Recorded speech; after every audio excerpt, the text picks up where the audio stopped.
Hey friend, you aren't leaving your firm just to work nonstop and make less money. You wanted freedom, fulfillment, and a practice that actually supports your life. Welcome to Off the Clock, the podcast for lawyers and law firm owners who are ready to break up with the billable hour and build a profitable, joyful, client-loving practice that loves you back. We're Gwen Griggs and Whitney Harper, lawyers, law firm founders, and co-creators of ADVOS Pro. Each episode, we share stories, strategies, and bold steps to help you stop surviving and start thriving on your own terms. So let's get you off the clock and into a practice you're meant to build. Given that you have lots of examples, lots of stories, can you look at what is the thread of like, what are the characteristics of someone who's going to be really successful with business development generally, and then like specifically working with you?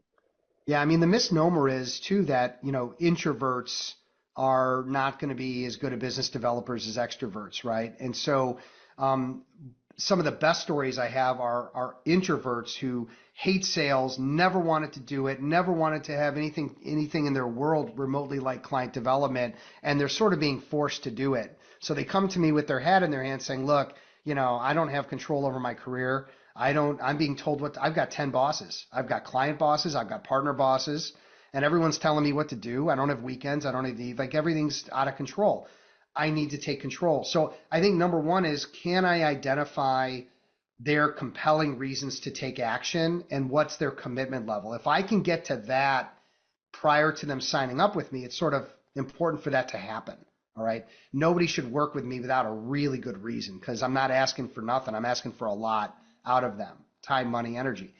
And then I think it's just a matter of execution. You have to show up. You have to do the work. You have to read the materials. You have to watch the replays of the videos of our classes.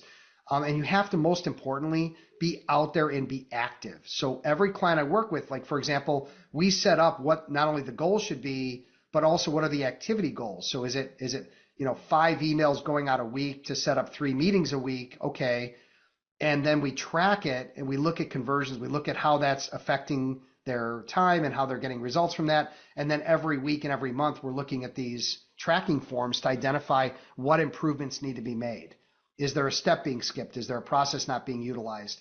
Are we targeting the wrong people? Let's not spend too much time in one place if it's not working. And I've talked people out of getting out of boards, getting out of speak engagements, getting out of conferences, because people just want to do everything. And there's no, it's like, let's do 2 or 3 things really well than trying to do everything. You guys are smiling because these are the conversations you guys have all the time, right? Well, the reflective yes, right? Like, someone asks me to do something, and lawyers, I think, are trained to say yes. Yes, I can do whatever. But that also, it spills over into the not-for-profit world and being on boards and speaking and asking themselves, or having an accountability partner to ask them why would you do that? How does that serve? And sometimes it's just like, it serves my energy, right? It gives me energy. I want to do it. But if you do too much of that, then you don't have the energy for the other things. Yeah. Steve, like, your comment, no one should work with me without a really good reason, like, totally resonates with me. And I think there's a lot of truth to that on the lawyer side too, right? We're not asking our clients for a pittance in exchange for our hard work. It's an investment to work with a lawyer. And so I think that, that combined with that concept of not saying yes to everything, there's a thread there. And I'd love to hear your take on how important is it important? And if it is important, how narrowly you need to go. But your niche as a lawyer, like getting very specific about what you do versus being your dad, the true generalist, or kind of anywhere in between there. But I think there's so much power in that. And it can be terrifying when you're thinking about, I need more revenue, so I'm going to say no to more practice areas. Like, what? Yeah. And it's funny because I'll give you the Steve's a hypocrite story of, me working in legal for a year, year and a half. And I'm teaching my lawyer clients how to specialize and why that's so important. And you've got to pick a lane and all that stuff. And they go, well, you're still taking on other people, aren't you? You're not specializing. I'm like, God damn it. Yeah.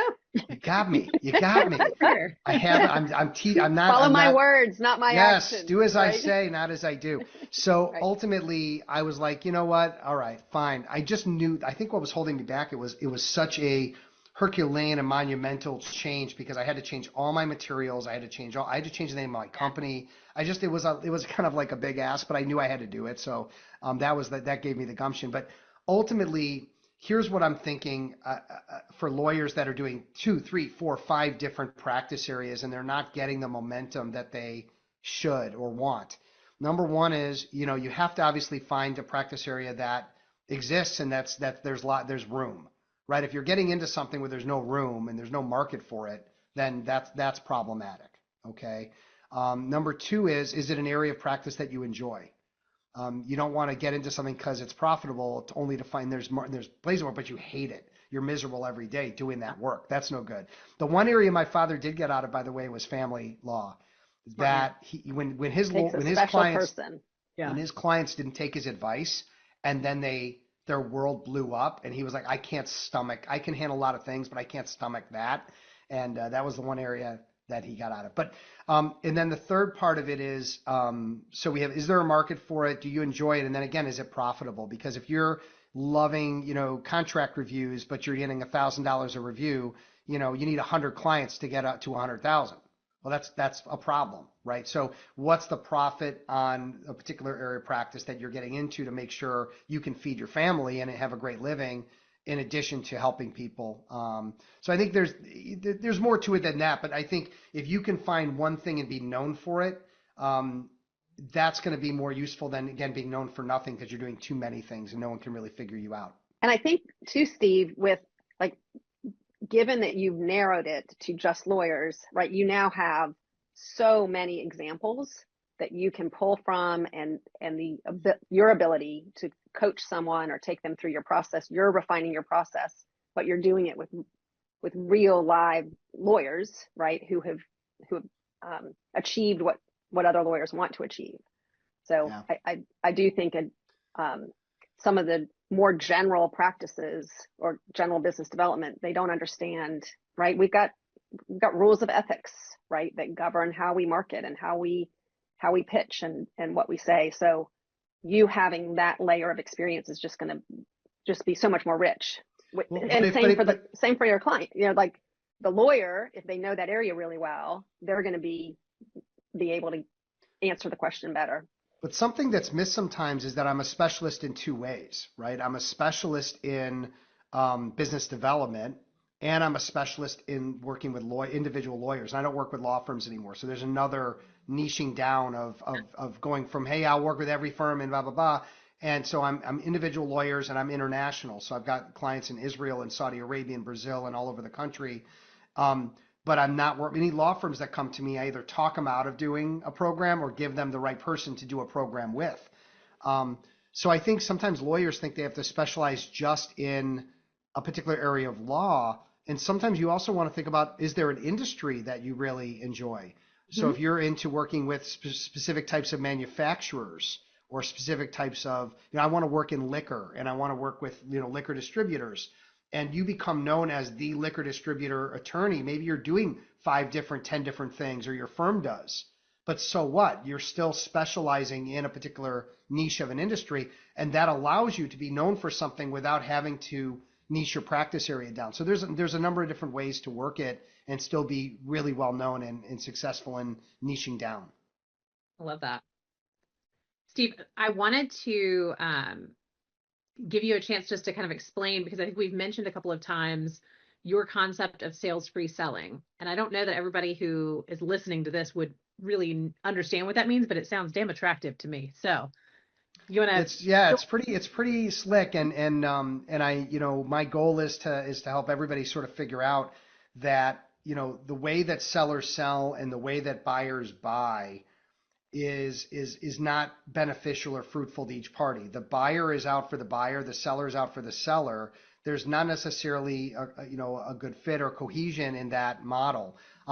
For example, I'm dealing with landscapers who, by the way, have the worst follow-up of any industry that you'll ever find. Like to get one to just return a call is a miracle. All right. So you find 3 that return calls, you meet with 3. I'm the buyer, they're the seller. They're pitching me, they're selling me, they're doing designs, they're doing consulting, they're measuring, they're doing all this work. I have yet to sign a contract. Okay. So now they've got 5, 10, 15, 20 hours invested in me each. How many am I going to work with? 1, the other 2 go away. Or I say, you know what, I'm just going to do this myself. I think I've learned enough now. I can do this myself, or hire a friend to come over that's handy, because I'm not. So there you go. So who's won in that scenario? I'm going to end up with a crappy patio because I brought my stupid friend and he doesn't know what he's doing, right?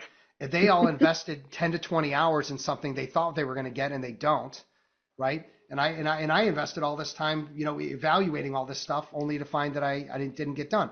So as a buyer, I'm not doing so great. And as the sellers, they're not doing so great. So that's the way when lawyers say, hey, Whitney, let's go on a pitch meeting, right?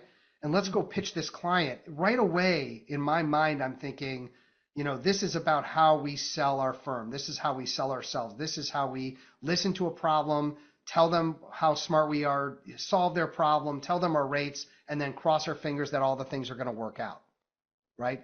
Yeah. So that's sales-free selling in how buyers and sellers are disconnected. And what I'm trying to do is flip the switch and say, look, we need to follow a model that says, hey, we're at the bottom of the stairwell. At the top of the stairwell is where the business is. We have to come up with a program that we touch every step that progressively leads us to that top door and not skip a step. And so if we touch every step, what it's doing is it's making things predictable. And that's what is missing. Honest and predictable, and allows us to uncover what's real and what's not. And you just don't get that. The easiest example is I went to the doctor recently and I said, look, I fell on my arm. It's killing me. And I need you to help me with it. My arm's killing me. He says, no problem. And he gets out a machete. And he says, all right, I think I've got a solution. We're just going to take that sucker right off and you're not going to have a problem anymore. So what's happening there is a mantra that I say over and over to my clients, and they get sick of it. It's prescription before diagnosis is malpractice. Yeah. What's happening is lawyers are going out and not realizing that they're prescribing the crap out of everything. Their firm, their solutions, their rates, they're just talking. And what's missing is the diagnosis. And in order to get a proper diagnosis, you need a number of things. You need bedside manner and you need control. So we're following steps like how to develop a stronger relationship of trust and likability so that we can establish a game plan that allows us to ask questions and not answer questions, allows us to listen and not talk, and allows us to control the way that meeting's going to get run for a mutual win-win outcome, which they want and we want. That then leads us to asking questions, and how deep can we go with those questions? So think of it like a therapist, right? Therapist says, I've heard that you are feeling down. Here, take these pills, right? Or a therapist saying, I hear you're feeling down. What's been going on? Tell me more about that. Where did it start? At the end of 50 minutes, you're bawling your eyes out. You feel better. What's the likelihood after 50 minutes you're bawling your eyes out? You're going to say, I feel so much better that I finally opened up and shared this problem I've been bearing inside of myself all these years. Next week, I'm going to go find someone else. Right. Doesn't happen in reality, and I know this because my sister's a therapist, and nobody leaves my sister. She's got her claws in them forever. She's that good. She's that good. Okay. Well, and you know what? The only person who leaves your sister is probably the person who comes in, has the consult, and realizes this is a poor fit for some reason. Yeah. Like, I don't like being accountable, or I don't like having to share, and this is what's going to happen each week. I don't want that. Actually, therapy is not for me, or like we just have some sort of personality conflict. Great. So that happens sometimes, but what a gift to get that answer on the front end too. Yeah. I mean, to your point, like, let's not get way down the road and then realize we've got a problem, Yeah. So what's happening is that by establishing a strong rapport and relationship and trust, by establishing a game plan to take control of the meeting that doesn't feel like control, because the prospective client's going to be doing all the talking anyway, right? And then there's a number of other steps that I put in place via questioning to qualify. Are they the decision maker? What's their process? Who have they worked with before? Do they know how lawyers charge? What's been their experience working with lawyers, right? Yeah. And what you're doing is you're getting all this information on the table that allows you, when you eventually do present a solution or present whatever it might be, you know exactly what to present, what they need to see, hear, experience, or not. And here's the best part. Many of my clients go out, do exactly what I tell them to do. And then at the end of the conversation, they don't talk rates. They don't talk about their firm. They don't provide any free consulting. The prospective client just says, so when do we get started? Can you send me an engagement letter? And it's like the deal is locked up at that point, because that therapist, patient feeling and vibe and trust and likability and belief. Here's the word too, belief that this is the right lawyer for me because I feel totally understood and listened to. Yes, you feel seen. But is that happening with most lawyers in most pitch meetings and in selling scenarios? The answer is no, not so much. Yeah. But I'll give you my one challenge to what you just said, which I think you know is coming. I really believe that it's super important to talk about the fees on the front end, right? To have that conversation. Yep. And maybe not every lawyer can do that or is ready to do that. And that's sort of a separate skill set to be able to think about what it's actually going to cost on the front end. But I think if you can have that kind of non-selling sales conversation and get super clear about how you're going to work together and what that client really needs and that you are the right person to handle it. Yep. And then add in that layer of here's what that looks like from a cost and value perspective. And maybe there are options that the client can then choose from as to how they want to go forward. Maybe there's like, this is the way. And if you want to work with us, here it is. I think that is like the extra little layer of like, holy bananas, we're never going to break up. Right. Yeah. Who can come in and get that info. Like that and Whitney, there's no challenge, because what I'm establishing is that there is time for a presentation. There is time to talk things through, but we're doing, it's not about if, it's about when. Yeah. Why are we doing this at the beginning of the call? If I told you right now that I'm $1 million, you don't know anything about me or anything. I'm $1 million. You know, where do you sign? No, all you're thinking is it's $1 million. I need to get off this call. Right. So it's not. So if you've built up in your head through this conversation that this lawyer is the be all end all, best listener, best communicator, knows their field better than anybody. By the way, you know, this is all belief that this is the case based off the questions that were asked. And then then now that all that's in place, for the lawyer to step in and say, you know, what questions you have, or let me tell you a little bit about how we work. And then you're solving for X. So you told me that the firm that you worked with was $750 an hour, poor responsiveness, poor quality, nothing but trouble, changed associates all the time. I don't have that problem, and I'm also at $750. Where's going to be the argument? You're going to get much better quality service. I'm at the same rate, so you should be thrilled. And guess what? The prospective client is. Yeah. You know. But what if you had said I'm at $450? Would that have been okay? Right. Maybe not. Maybe not. Yeah. Maybe they would have thought you're a hack. You're a hack. You know. Right. You don't have the qualifications. From the client's perspective, it's also times how many hours, right? Like, are you 450 but 3 times as many hours? Like, right. You know. So it's no the technology, right? But it's the knowledge that we're gaining by asking questions and sort of sitting in the mud, splashing around for a while, not rushing to the end. That's what lawyers want to do, is they want to get to the close. They want to get to give me the business so I can go do this. And they're not taking enough time to slow down and follow a predictable and proven process, whether they come up with it on their own or they work with me or they just study up on how to do something like this. It saves so much time and energy and gets so much better results. And again, I'm dealing with lawyers for now 17 years, and there are lawyers 17 years ago that didn't know any of this, and there's lawyers today that don't know any of this.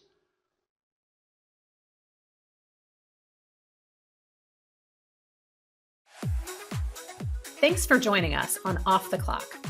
If you're ready to design a law practice that's profitable, joyful, and built around your life, not just your clients, come check out The Path to Promance and take the Promance scorecard at advospro.com. And if this episode spoke to you, be sure to subscribe, leave a review, and share it with another lawyer who needs to hear it. You deserve a practice that loves you back. Let's build it together.